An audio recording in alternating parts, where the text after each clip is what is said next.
हम सभी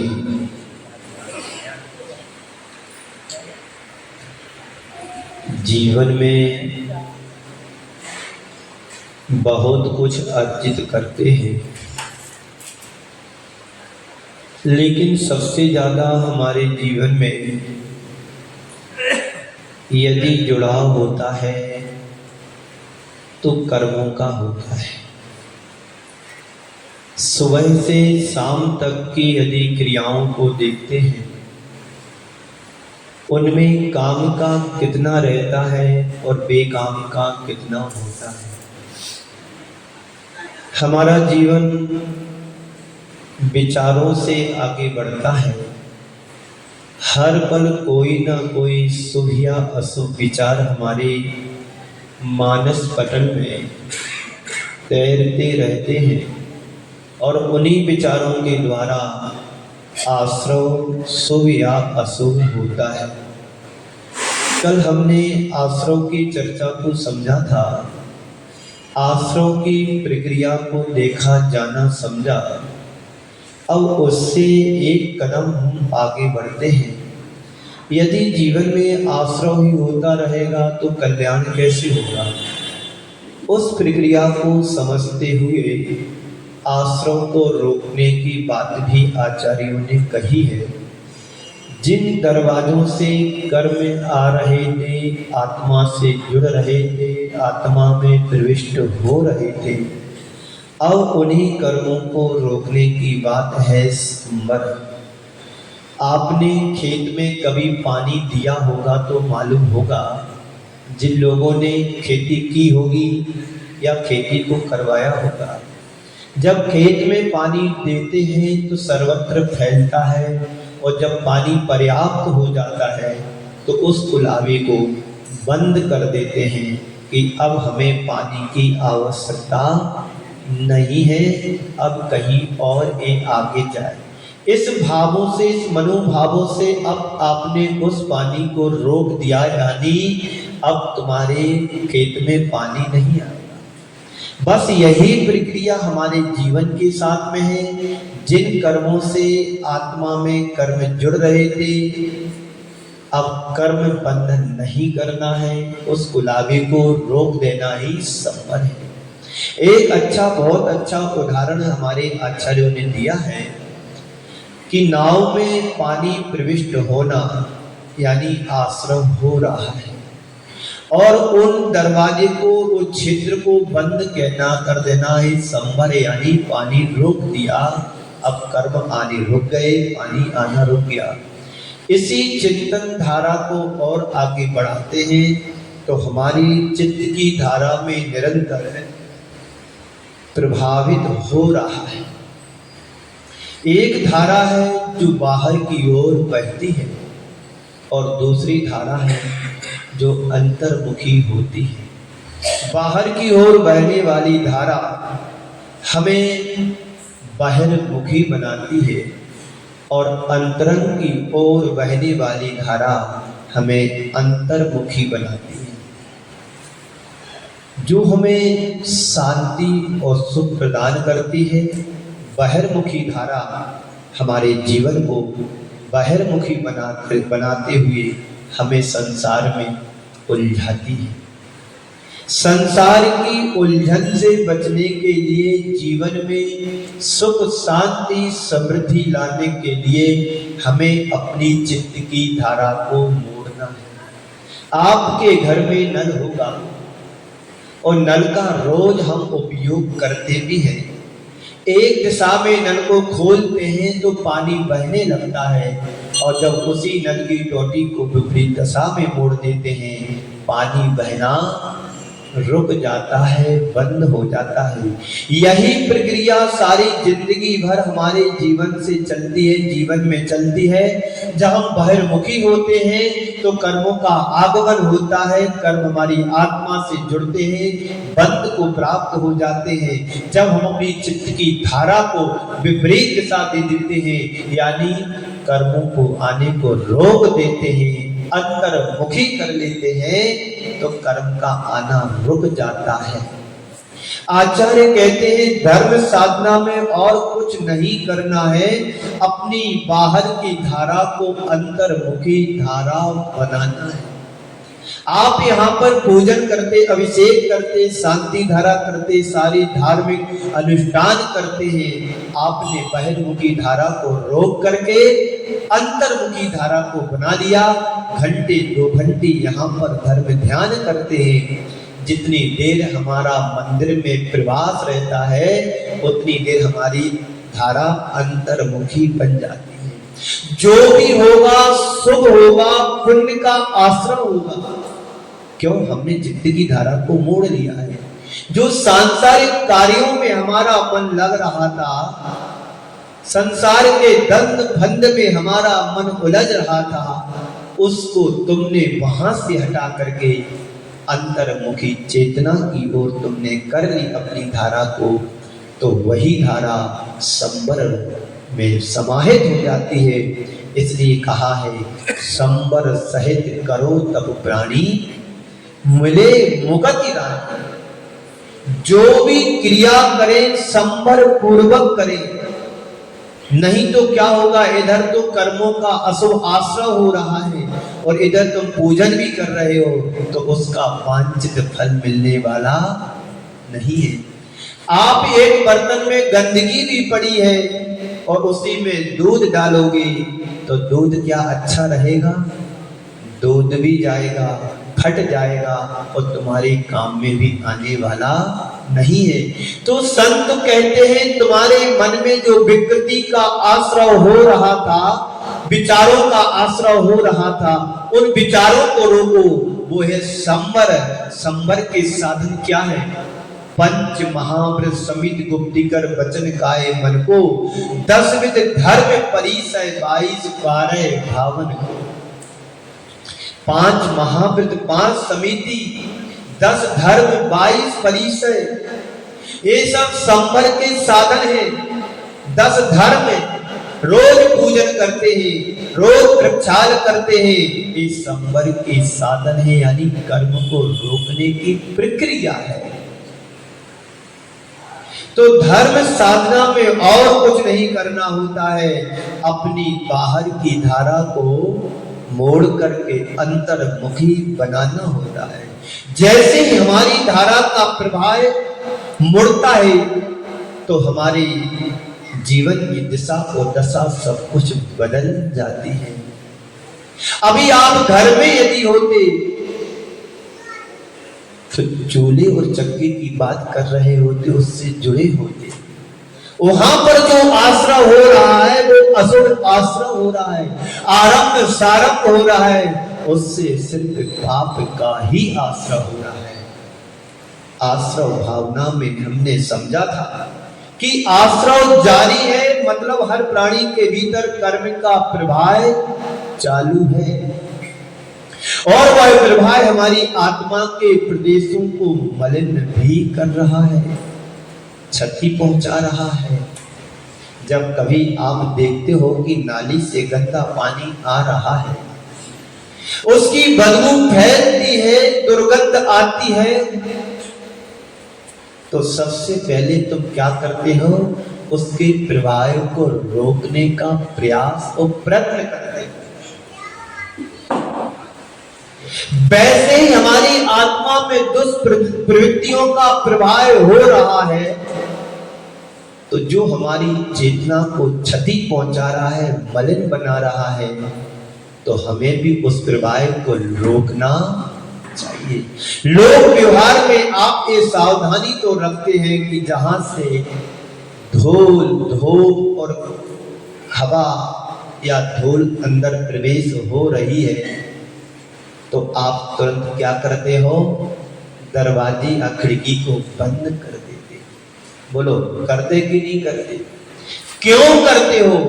क्योंकि खिड़की से धूल आ रही है, धूप आ रही है, धुआं भी आ रहा है, इसलिए हम सबसे पहले खिड़की को बंद कर देते हैं, क्योंकि ये सब हमारे मकान के लिए गंदा करेंगे।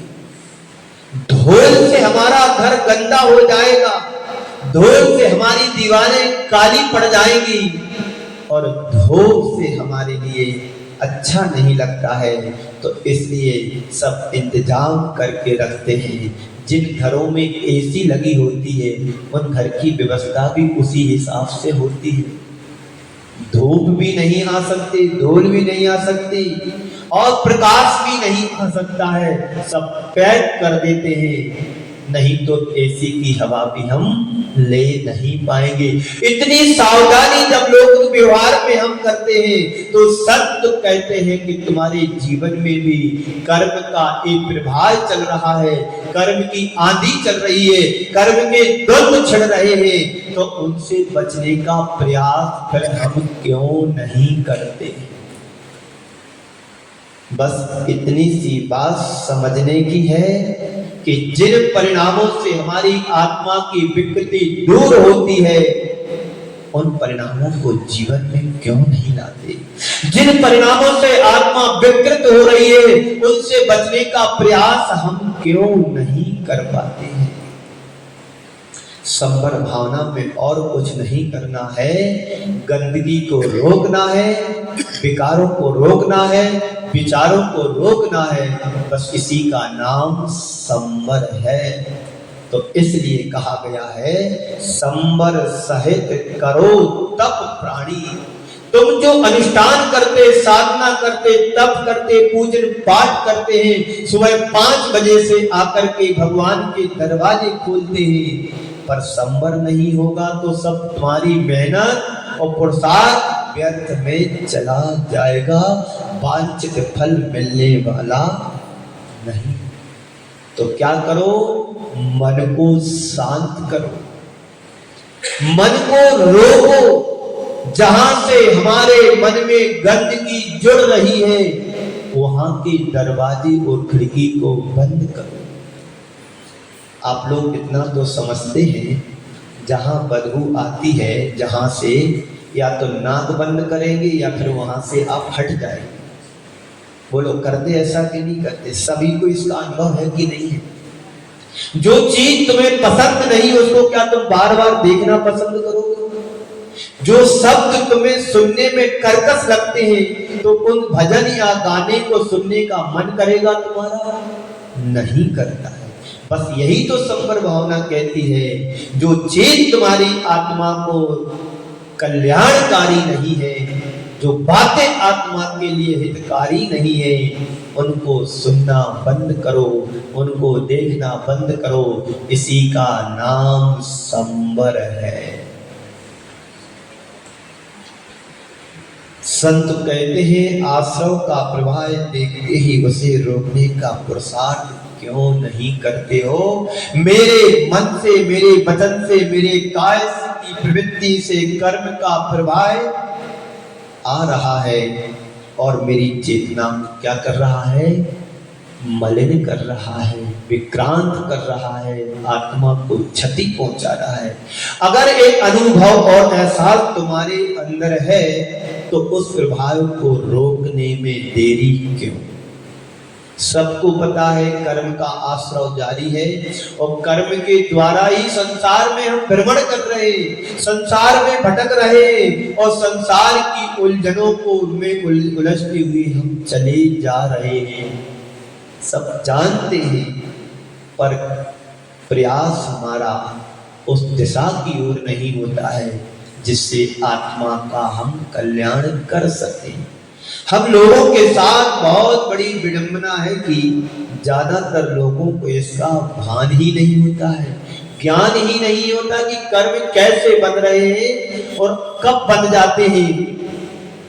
पता तो तब पड़ता है जब कर्म उदय में आता है। जब उदय में आता है तो जब कोई हमारे जीवन के साथ बहुत बड़ी क्षति हो जाती है। आज सुबह मेरे साथ है एक सज्जन, रोज जाते हैं, वो कह रहे थे एक उदाहरण देकर के कि महाराज श्री किस कर्म का उदय है कि परिवार में बहुत बड़ी बड़ी घटनाएं घट जाती हैं, माता पिता परेशान होने लगते हैं, बेटा मर जाता है, बहू घर छोड़ देती है, तो ऐसी वृद्ध अवस्था में परिवार यानी माता पिता क्या करे? ये उनके किस कर्म का उदय है? मैंने उनसे यही कहा, ये सब पाप कर्म का उदय है, असाता वेदनी कर्म का उदय है। पाप कर्म के उदय में अच्छे संयोग भी हमारे छूट जाते हैं, हमारे जीवन से हट जाते हैं, और जब पुण्य कर्म का उदय आता है तो निमित्त अच्छे मिलने लगते हैं। साता कर्म का उदय होता है तो प्रतिकूलताएं भी अनुकूलता में बदल जाती है, वियोग भी संयोग में ढल जाता है, और दुख भी सुख में बदल जाता है। इसके लिए पुण्य भी चाहिए और साता वेदनी कर्म का उदय भी चाहिए। व्यक्ति जब कर्म बांधता है तो बड़े हंस करके बांधता है, और जब कर्मों का परिपाक फल देता है तो रोना ही, सिर्फ रोना ही होता है। कोई भी कर्म ऐसा नहीं है कि जो क्षति देकर के ना जाए, पर पता हमको नहीं पड़ता है कि कौन सा कर्म कौन सा कब उदय में आया और क्या दुख देकर के चला गया। भोगना तो हमें ही पड़ेगा, हंसकर के भोगो या रोकर के भोगो, भोगना इस जीव को सिर्फ अकेले ही होगा। तो कर्म मेरे से बंध रहे हैं, इसका भान बहुत कम लोगों को होता है। एक सब इंसान कभी दुष्व्यवहार करना पसंद नहीं करता है। एक सम्यक दृष्टि धर्मात्मा जीव कभी पाप करना पसंद नहीं करता है। उसे पता है इस कर्म का बंधन बड़ा दुखदाई है, इस कर्म का फल मुझे ही भोगना पड़ेगा, इसलिए मुझे इस कर्म से बचना है। क्योंकि वह जानता है कि अरे इसका परिणाम ठीक नहीं होगा। एक अपराधी को पता है कि मैं गलती करूंगा, मुझे जेल की सजा भोगना पड़ेगी। यदि वो समझदार होगा तो दोबारा उस तरह का कृत्य कर्म नहीं करेगा कि मुझे ना जेल में जाना पड़े। यही एक सम्यक दृष्टि की पहचान होती है कि मुझे पता है इस कर्म का एक फल मिलेगा, अब मुझे वो कृत्य नहीं करना है, वो कर्म नहीं करना है, मुझे अब तो वही कर्म करना है जिससे संसार से मुक्ति मिले। ये भावना आती क्या हमारे मन में कि हम संसार से पार कैसे हो, कर्मों से कैसे छूटे, कर्मों के बंधन से हम कैसे छूटे। आपको लग रहा है कि हम बंधे हैं कि ये बताओ कि आपको लग रहा है कि हम कर्मों के भार से बंधे हैं, दबे हैं? बोलो, किसी को नहीं लग रहा। बड़ी मुश्किल से मनुष्य पर्याय मिली है।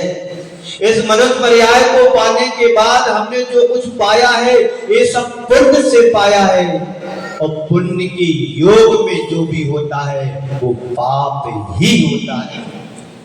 आपको संसाधन मिले, पुण्य से शरीर मिला, इस शरीर से तुम क्या कर रहे हो? पुण्य से तुम्हें सारे सुख सुविधाएं मिली, उन सुख सुविधाओं से तुम क्या करते हो? पूरा पाप ही होता है।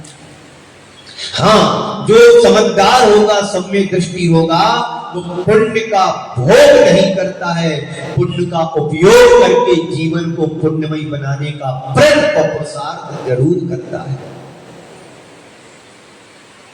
कितने लोग हैं जो मानव जीवन पाया, वैराग्य के मार्ग पर पड़े, संयम के मार्ग पर पड़े, अब 60 आवश्यकों में पढ़ लेते हैं। देव पूजा, गुरु उपासना, स्वाध्याय, संयम, तपा, दानम चेति ग्रस्ताणाम 60 कर्माणि दिने दिने। कितने लोग हैं जो संयम का पालन करते हैं, कितने लोग हैं जो त्याग और तपस्या के मार्ग से जुड़े हैं, कितने लोग हैं जो रत्नात्रय का पालन कर रहे हैं, कितने लोग हैं जो संयम का पालन कर रहे हैं कि आज उपवास करूंगा, आज उपवास करूंगी, क्योंकि आज अष्टमी है, आज चतुर्दशी है, आज मैं मंदिर में रहूंगा, 24 घंटे में घर का त्याग करके चलूंगा, आज मैं व्यापार धंधे पानी से मुक्त होकर के मात्र अपने जीवन के कल्याण के विषय में सोचूंगा और आराधना और साधना करूंगा। जिंदगी का कोई भरोसा नहीं है, ऐसे युद्ध छिड़ रहे हैं तो पता नहीं कौन अब कौन सी शक्ति आकर के हमारे ऊपर अटैक कर जाए, एक साथ सब सोते ही रह जाएंगे, कोई पता पड़ेगा?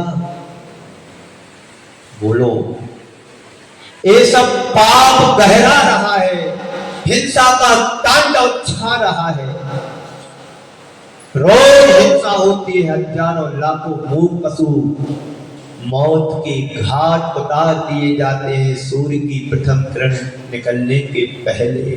24 घंटे कारखाने चल रहे हैं, पशुओं की हिंसा हो रही है, जीवों की हिंसा हो रही है, तो उसका परिणाम सामने दिख रहा है कि मानव मानवता के अधिकार से दूर भाग रहा है। आचार्य श्री ने कहा था कि भारत ने कभी किसी राष्ट्र के ऊपर अटैक नहीं किया, आक्रमण नहीं किया है। कहीं तुम्हें एक क्लिप मिले तो जरूर सुन लेना। आचार्य श्री कह रहे हैं कि भारत ने कभी किसी राज्य के ऊपर, किसी देश के ऊपर आक्रमण नहीं किया है, पर ध्यान रखना, जो भारत को छेड़ेगा तो भारत उसकी धज्जियां उड़ा देगा। ये आचार्य श्री के शब्द हैं। चला करके कोई हिंसा का काम नहीं किया भारत ने, लेकिन कोई भारत को छेड़ेगा तो भारत उसको छुएगा भी नहीं। ये राष्ट्र हित की भावना है, प्राणियों के संरक्षण और उनके जीवन जीने के लिए, अपनी सुरक्षा और संरक्षण पाने के लिए यथाशक्ति यथासंभव पुरुषार्थ देश करेगा। हिंसा भी होगी तो वो हिंसा नहीं मानी जाएगी, क्योंकि देश की रक्षा के लिए कुछ भी करना पड़े तो करने में पीछे नहीं हटना। और ये हिंसा का तांडव हमारे द्वारा होने वाली हिंसा का परिणाम है, क्योंकि जैसा खाए अन्न वैसा होता है मन। आतंकवादी है क्या? हमारे तुम्हारे बीच के लोग ही तो आतंकवादी बनते हैं। उन्हें इतनी राशि दी जाती है कि उन्हें मरने के लिए कोई डर भय नहीं लगता है। मैं मरूंगा, हमारे परिवार को इतने लाखों करोड़ रुपए मिलते हैं, वो मानव बम बन करके कूद जाते हैं और हजारों लाखों लोगों को तबाही कर देते हैं। यदि मानव के अंदर मानवता प्रतिष्ठापित हो जाए तो युद्ध जैसे क्या, हम चींटी को भी मारने में असमर्थ हो जाएंगे। दुख होगा कि मेरे द्वारा चींटी मारी गई। तो ये कृत्य है, आश्रव के साधन है, पाप के संसाधन है, इनसे बचना ही संवर भावना का सार है। संत कहते हैं दुष्कर्म का परिणाम तो बुरा है ही, पर 24 घंटे हमारे द्वारा हमारे जीवन में चलने वाले जो खट कर्म का भी तो परिणाम बुरा होता है। उस खट कर्म से कब सावधान हम होंगे? बचने का पुरुषार्थ करो, जितना बने आरंभ सारंभ कम हो हमारे द्वारा। आप हर प्रवृत्ति में सावधानी रखो, उठने बैठने में, खाने पीने में, चलने में, घूमने में, फिरने में।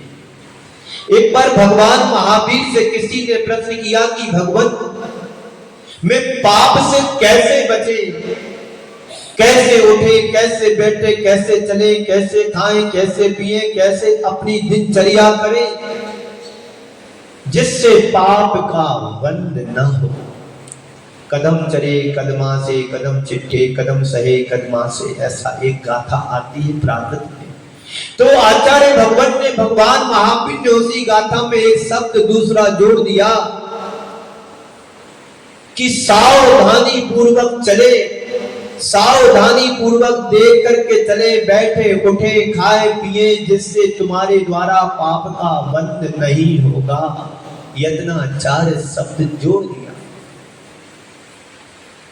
इतनी समझ यदि हमारे अंदर आ जाएगी तो यही नाम संवर भावना है। जिन दरवाजों से कर्म आ रहे थे उस दरवाजे को बंद कर दिया, अब कर्म आना रुक गए, इसी का नाम संवर है। तो संवर के साधन क्या है? 5 महाव्रत है, 5 अणुव्रत है, 5 समिति है। आपकी समाज में तो बहुत सारी समिति बनी है, चातुर्मास समिति है, महिला मंडल समिति है, रोजगार समिति है, पता नहीं कौन कौन सी समिति है। लेकिन वो समिति अलग है, लेकिन जीवन का निर्वाह करने वाली समिति नहीं। जीवन का कल्याण किसमें, उन समितियों की बात मुझे समझने की जरूरत है। संत कहते हैं अपनी प्रवृत्तियों के प्रति भी सावधान होइए। प्रवृत्तियों के प्रति जागरूकता सबसे बड़ी चीज है। आश्रव भावना में मैंने कहा था कि मन, वचन और काय से कर्म निरंतर हमारी आत्मा से जुड़ रहे हैं, निरंतर आ रहे हैं। अनुभव करने की कोशिश करो कि किन कारणों से हमारी आत्मा में आश्रव हो रहा है। उन कारणों का निवारण करने का प्रयास करो। मोह नींद के जोर जगवासी घूमे सदा, कर्म चोर चहोर सर्वस लूटे सुध नहीं। कितनी सरल बात कही है। मोह की नींद में सब सो रहे हैं और जगवासी घूमे सदा, और जगत के सभी प्राणी संसार में घूम रहे हैं। मोह की नींद में सोते हुए हम घूम रहे हैं और कर्म रूपी चोर घुस घुस करके तुम्हारी आत्मा की चेतन रूपी गुण को लूट लूट करके ले जा रहे। यूनान से चलकर के सिकंदर, सम्राट सिकंदर भारत लूटने के लिए आया था। है कहानी पता? सम्राट सिकंदर भारत लूटने के लिए आया था, लेकिन लूट तो नहीं पाया, स्वयं लुट करके चला गया। भारत को जीतने के लिए आया था और खुद भारत से हार करके चला गया। कहानी सबको पता है, कहानी के विस्तार में नहीं जाना है। उसके आशय को समझ करके हमें जागृत होने की जरूरत है। नींद में कोई सोता है तो जाग जाता है, पर मोहित की नींद में सोने वाले को कोई जगाने वाला भी नहीं है। सतगुरु देह जगाए मोह नींद जब उस समय। गुरु तुम्हें जगाने के लिए आते हैं, प्रेरणा देने के लिए आते हैं, प्रेरित करने के लिए आते हैं, पर हम लोग हैं परमात्मा की नींद में सोए हुए हैं। कितने लोग जागृत हैं कि जो गुरुओं की बात सुनने के लिए आते हैं? बोलो, किसको चिंता है अपने जीवन के कल्याण करने की कि हमें गुरु की बात सुनना है और बात सुनकर के फिर तदनुरूप हमें जीने की कला भी सीखना है। जब प्रवचन सुनते हैं तब लगता है कि वास्तव में मेरा जीवन बड़ा खतरनाक है, और जब प्रवचन सुनने के बाहर जाते उसी राग रंग में रम जाते हैं तो फिर सब भूल जाते हैं। कल एक परिवार मेरे पास आया, नाम नहीं बताऊंगा, आप समझ भी जाओगे। मेरे पास आया तो किसी और कारण से, पर लेकिन रामायण सुनाना शुरू किया तो उसका अंत ही नहीं हो पाया, डिसीजन ही नहीं ले पाया क्या करना। एक कहानी एक घर की नहीं, घर घर की कहानी है। घर घर में द्वंद्व छिड़ा हुआ है, घर घर परेशान हो रहा है। एक भी घर में सुख नहीं है, सब दुख के छाए साए में जी रहे। किसी का बेटा साथ नहीं दे रहा तो किसी की पत्नी साथ नहीं निभा रही, किसी के पिताजी दुखी है तो किसी के परिवार जन दुखी है। दुखी सब है। ऐसे समय में क्या किया जाए? मैं उस व्यक्ति की बड़ी प्रशंसा करता हूं कि जिस घड़ियों में वो गुजरा है वो धन्यवाद और साधुवाद का पात्र है, क्योंकि उसने अपने आप को संभाल करके रखा।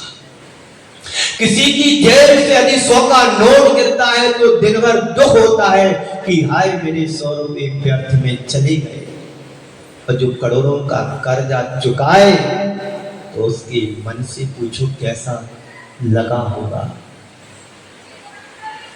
लेकिन आज के बच्चे इसी पर तुले हुए हैं, बर्बाद कर दिया, गलत संगति में फंस करके लाखों रुपए बर्बाद कर दिए। फिर भी उसने अपना बच्चा समझ करके संभाला, और बच्चे की कोई गारंटी नहीं तो आज भी संभल गया होगा। कई तरह की बीमारी नहीं, कई तरह के उसके गलत संगति जुड़ी हुई है। इससे बचो, किसी का कोई अनर्थ होने वाला नहीं है।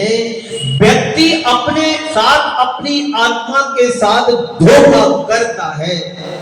हमें लगता है कि हमने दूसरे को धोखा दिया, बिल्कुल नहीं दिया। ये तो व्यवहार कहता है तुम्हारा कि हमने दूसरे को मजा सिखा दिया, बदला ले लिया।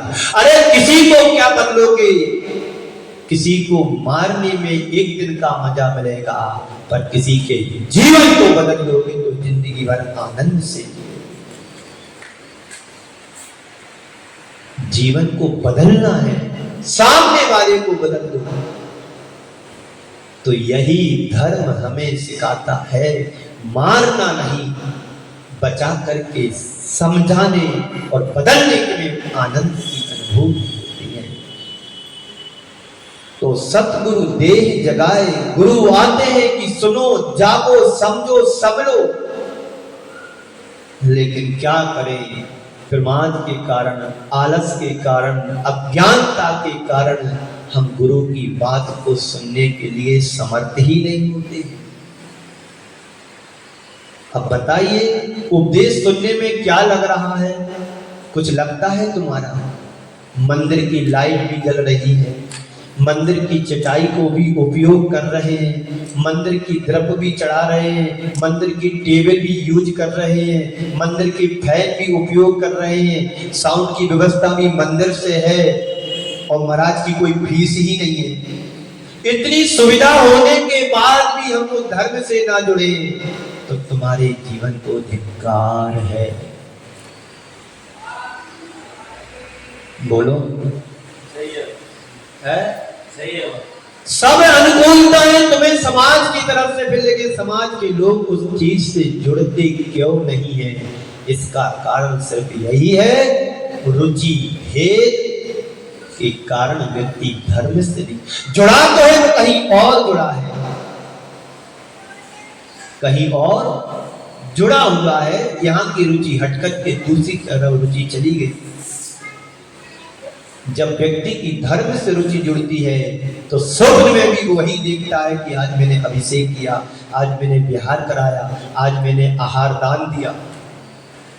जब रुचि भेद हो जाता है तो फिर संसार की चीजें और संसार के संसाधन उसकी दृष्टि में समा जाते हैं। फिर धर्म से विमुख हो जाता है, फिर सांसारिक क्रियाओं से जुड़ जाता है, जिससे सिर्फ पाप का ही आश्रय होता है और उसकी जिंदगी पतन की ओर चली जाती है। तो गुरु जगाते हैं तो हमें जागना चाहिए। जब जागोगे तब कुछ बन उपाय, तब कुछ उपाय बनेगा। कर्म जोर आवत रुके तब तुम जाग जाओगे। तो फिर कर्म जो प्रविष्ट हो रहे थे, आत्मा से जो जुड़ाव हो रहा था, उसको समझो और उससे बचने का प्रयास और पुरुषार्थ करो। बाहर की संपत्ति के प्रति तो हम जागरूक रहते हैं, अपितु चेतन रूपी धन हमारा जो लुट रहा है उसके प्रति भी हमें सावधान होना है। यही तो सद्गुरु कह रहे हैं। जितने सावधान बाहर के धन के वैभव के प्रति होते हैं, आप गार्ड लगा देते हो, कुत्ता पाल देते हैं ताकि चौकन्ना रहे, हम अच्छे से सोए, है ना? यही करते हैं ना, नौकर लगा देते हैं, वो जागता रहता और आप सोते रहते हो, और वही गद्दारी कर जाए तो तुम क्या करोगे? इंदिरा गांधी के लिए किसने मारा? उनके ही सेवक ने गोली चला दी। राजीव गांधी को किसने मारा? नेहरू को किसने मारा? गांधी को किसने मारा? सब अपने ही एक दिन हमारे लिए धोखा देने वाले होते। तो आप लोग भी तो वही कर रहे हैं कि अपनी आत्मा को खुद धोखा दे रहे हैं, दूसरा कोई नहीं देने वाला। धर्म से जुड़ो, धर्मात्मा से जुड़ो, प्रभु से जुड़ो, प्रभु के गुणों से जुड़ो, तो आत्मा का उत्थान होगा, पतन से बचोगे। बाहर की संपत्ति कोई चुरा ना ले जाए, इसके प्रति हम सावधान रहते हैं, लेकिन भीतर की संपत्ति नष्ट हो रही है, उसे पा पाना दोबारा बड़ा मुश्किल है। कोई चिंतामणि रत्न समुद्र में गिर जाए, उसको पाना जितना कठिन नहीं है, हो सकता मिल सकता है, लेकिन मानव जीवन चला जाए दोबारा मिले कोई गारंटी नहीं है। तो उस गुण वैभव को पहचानो और मोह की निद्रा को त्यागो। समय आपका हो रहा है, इतना ही मैं समझता हूं। संवर भावना में हम ये समझे कि जिन जिन दरवाजों से कर्म आत्मा से जुड़ रहे थे, उनको रोकना ही संवर है। इसलिए कहा भी है, संवर सहित करो तब प्राणी, बोले मुक्ति रानी। यदि मोक्ष रूपी रानी तुम्हें पाना है, चाहते हो कि मुक्ति मिले, तो मुक्ति पाने के लिए हमें अपनी आत्मा को जागृत करना होगा, और जिन जिन कारणों से हमारी आत्मा में कर्म जुड़ रहे हैं, चिपक रहे हैं कर्म के रूप में, उनसे बचने का पुरुषार्थ करो, उन्हें रोको। तो एक दिन ऐसा भी आएगा कि हम भी कल्याण के मार्ग पर चल करके अपनी आत्मा को मुक्त कर सकते हैं कर्मों से, और मोक्ष को प्राप्त कर सकते हैं।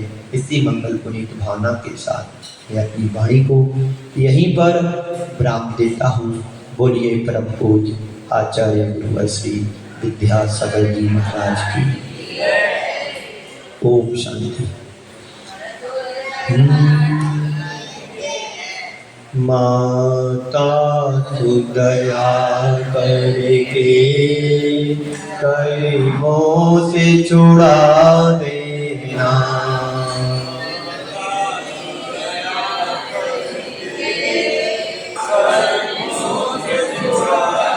इतनी सी विनय तुमों से चरणों में जगह देना।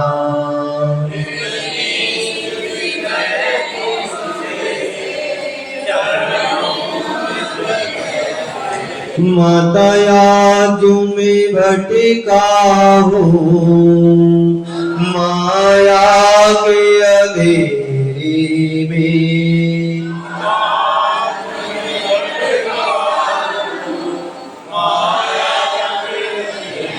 कोई नहीं मेरा है इस कर्म के रेले में।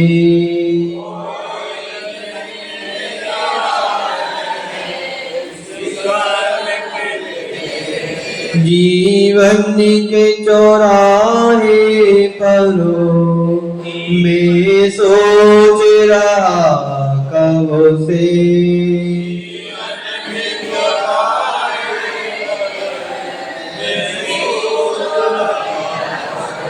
जाऊं तो किधर जाऊं यह पूछ रहा मन से,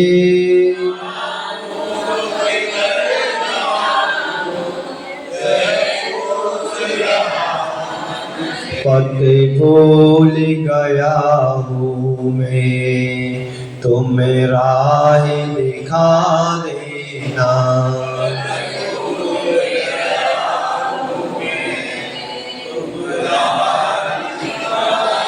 लाखों को वारा है, हमको भी उबारो तुम।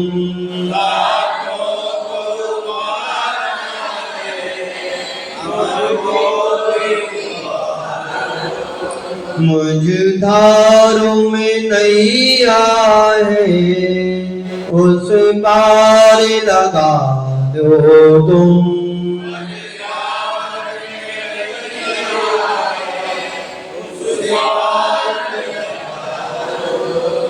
मझधारों में अटका हूँ, उसे पार लगा देना।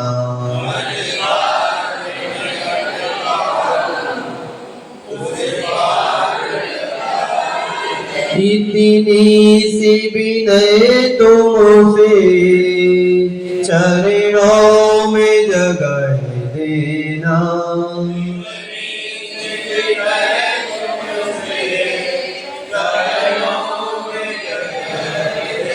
जावाणी के ज्ञान से सूझे लो कालो, सोवाणी मस्तके नमो सदा दे दो। हे जिन वाणी भारती, सोए जपो दिनो रे, जो तेरी सर्व